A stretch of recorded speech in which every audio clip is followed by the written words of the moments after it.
শহীদ লক্ষ্মীপুর জেলা কমলনগর উপজেলা ৯ নং পোলাপগঞ্জ ইউনিয়ন বিএনপির সাধারণ সম্পাদক। আমরা আমাদের লক্ষ্মীপুর জেলা থেকে এসেছি আমাদের প্রাণপ্রিয় নেতা জননেতা জনাব তারেক রহমানকে স্বাগত জানানোর জন্য।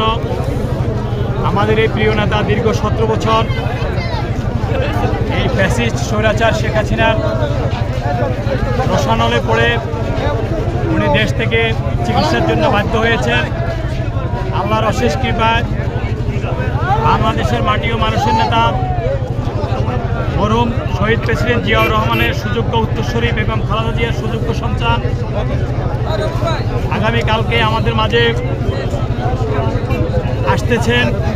সারা বাংলাদেশ ঈদের খুশির মতো মানুষের আনন্দ হচ্ছে যে বাংলাদেশের কোটি কোটি মানুষের হৃদয়ের স্পন্দন জননেতা জনাব তারেক রহমান আগামী 12 ফেব্রুয়ারি 2026 সালের জাতীয় নির্বাচনে বাংলাদেশের আপামর জনসাধারণ জাতীয়তাবাদী শক্তিকে ধানের শীষে ভোট দিয়ে জয়যুক্ত করে তারেক রহমানকে রাষ্ট্র ক্ষমতার অধিষ্ঠিত করবেন এবং অবহেলিত এই বাংলাদেশকে উনি যেভাবে 17 বছর নির্যাতিত হয়েও উনি পশ্চিমা দেশে সুদূর লন্ডনে থেকে উনি বাংলাদেশ নিয়ে যেই গভীর চিন্তাভাবনা করে গবেষণা করে বাংলাদেশকে একটি উন্নত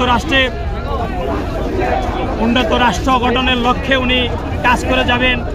আমি উদাত্ত আহ্বান জানাবো আজকের এই প্রোগ্রাম থেকে 12 ফেব্রুয়ারির নির্বাচনে দলমত নির্বিশেষে মানুষ যেন ধানের শীষকে ভোট দিয়ে তারেক রহমানকে রাষ্ট্র ক্ষমতা অধিষ্ঠিত করার জন্য এই আহ্বান রেখে আমি আমার সংক্ষিপ্ত বক্তব্য এখানে শেষ করছি। আসসালামু আলাইকুম। বাংলাদেশ জিন্দাবাদ। শুধু আমাদের অনুভূতি না, সারা বাংলাদেশের আমাদের কোটি কোটি ভক্ত শ্রোতার বাংলাদেশ জাতীয়বাদী শক্তি যারা বিএনপি করেন, বিএনপির বাইরেরও যারা অন্তত দোদুল্যমান মানুষ ভোটার আছেন, তারাও তারেক জিয়ার জন্য দোয়া করতেছেন। তারেক জিয়াকে যেন সামনে রাষ্ট্র ক্ষমতা দেখতে চান, সেই আশাবাদ বউকে নিয়েই মানুষ তারেক জিয়ার জন্য দোয়া করতেছেন। কোটি কোটি মানুষ এই ঢাকা শহর থেকে আসতেছে।